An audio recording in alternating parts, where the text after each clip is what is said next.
ठीक है ना, ना कोई पढ़िया लिखा कोई दलील हवाला मंगदा, वो पहलवान हो सके जी तुम नबी हो तो मेरे नाल कुश्ती करो, ठीक है ना। हुण ये एक अहमकामा पाने मैनू कोई आके कहना सैली साहब जो तुम सच्चे होते तो मेरे नाल लड़ो, तो मैं पता नहीं बोलता किवें पिया, मैं उहदे नाल की लड़ना, ठीक है ना जी।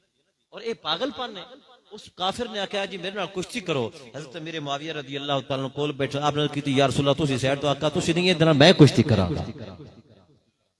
इन्हों मैं दसांगा भाई जो गुलामा तो तू जित सकता है तो रसूल नाल तू किवें जाना है। तो नबी पाक अलैहिस्सलाम ने तो मेरे मुआविया ने फरमाया बैठ जा, और फरमाया सरकार ने कि मुआविया तेरी जिद नाल भी जंग होएगी, कोई माई दलाल तेरे को जीत नहीं सकेगा।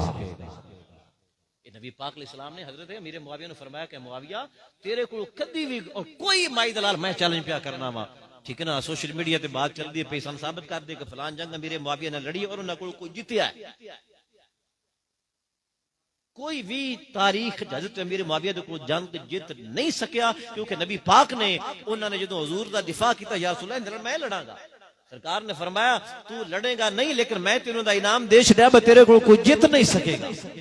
हजरत अली रज़ी अल्लाह तआला तक ये हदीस नहीं सी पहुंची, जो जंग वगैरह खत्म हो गई तो काफी बाद किसी बंदे ने आप दे कोल इस हदीस पाक दा जिक्र किया, तो हजरत अली ने फरमाया जे मैनू पहले पता होंदा तो मैं मुआविया नाल जंग लड़नी ही कोई नहीं।